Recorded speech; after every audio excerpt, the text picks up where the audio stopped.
você vê? You're thinking. Quarta-feira, dia 24 de março, vamos meditar o Evangelho de São João no capítulo 8, versículos 31 a 42.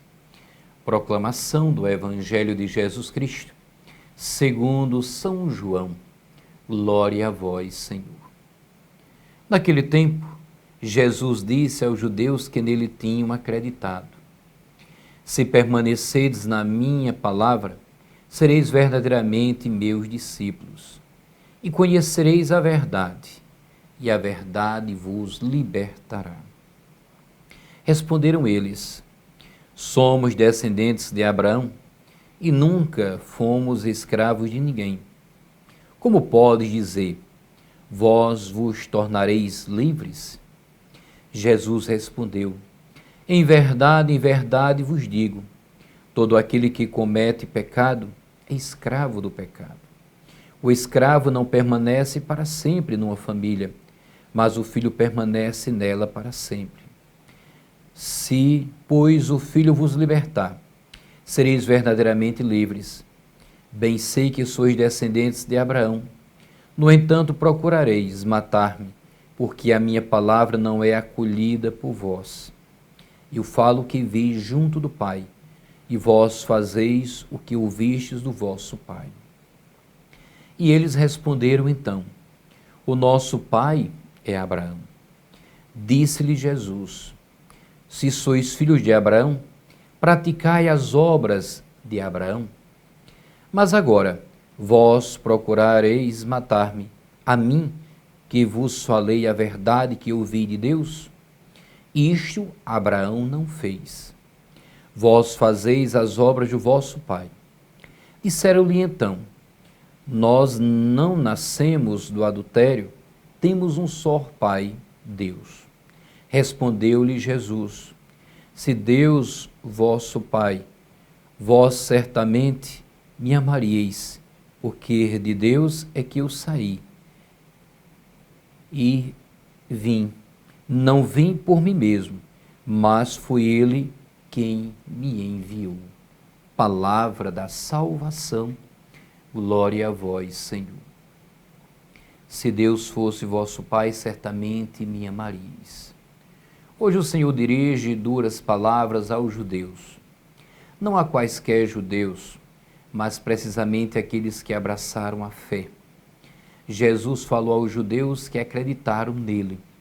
Sem dúvida, este diálogo de Jesus reflete o início daquelas dificuldades causadas pelos cristãos, judaizantes na primeira hora da igreja, a igreja primitiva.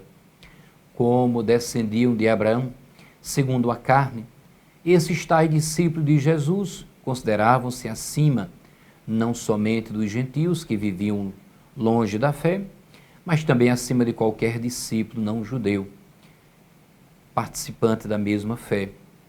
Diziam eles: nós somos descendentes de Abraão. Nosso pai é Abraão. Só temos um pai, Deus. Apesar de serem discípulos de Jesus, temos a impressão de que Jesus nada representava para eles, nada acrescentava ao que já possuíam. Mas é aí mesmo que se encontra o grande erro de todos eles. Os verdadeiros filhos não são os descendentes segundo a carne, mas os herdeiros da promessa, isto é, aqueles que creem. Sem a fé em Jesus, não é possível que alguém alcance a promessa de Abraão. Assim sendo, entre os discípulos não há judeu ou grego, não há escravo ou livre, não há homem ou mulher, porque todos são irmãos pelo batismo, nos diz São Paulo na carta aos Gálatas, capítulo 3, versículo 27 a 28. Não nos deixemos seduzir pelo orgulho espiritual. Os judaizantes se consideravam superiores aos outros cristãos. Não é necessário falar aqui dos irmãos separados, mas pensemos em nós mesmos. Quantas vezes alguns católicos se consideram melhores do que outros católicos, porque seguem este ou aquele movimento, porque observam esta ou aquela disciplina, porque obedecem a este ou aquele uso litúrgico. Uns porque são ricos, outros porque estudaram mais, uns porque ocupam cargos importantes, outros porque vêm de famílias nobres. Gostaria que cada um sentisse a alegria de ser cristão. Repito, gostaria de que cada um sentisse a alegria de ser cristãos. Deus guia a sua igreja e a apoia mesmo e sobretudo nos momentos difíceis, nos diz o Papa Emérito Bento XVI. O Evangelho de hoje, dentre tantas coisas que nos traça este caminho da santidade que passa pelo seguimento a Cristo, fazer-se seus discípulos, isto é, caminho de santidade, é na realidade um caminho na verdade e na liberdade que precisamos viver. De fato, Jesus diz: se permanecerdes fiéis à minha palavra, sereis verdadeiramente meus discípulos. Conhecereis a verdade e a verdade vos libertará. Propor a santidade de vida, mas não é do que propor o caminho da verdade e da liberdade. À luz da fé, a santidade é vida, na verdade total, não limitada às realidades materiais ou apenas à vida terrena. Com efeito, o santo tem em consideração tanto os bens materiais como os espirituais. Tem em consideração tanto a realidade terrena como a sobrenatural. Contempla a própria vida não apenas na perspectiva temporal, mas também eterna. Por outras palavras, o santo vive na verdade, considerando todos os aspectos da própria existência. O aspecto mais importante é aquele que deseja a santidade, abrir-se a Deus, que é o bem supremo e a fonte da verdade. Jesus disse: eu sou o caminho, a verdade e a vida. Depois de sua morte e ressurreição, prometeu-lhe que nos enviaria o Espírito Santo como o Espírito da verdade, que nos guiaria à verdade plena.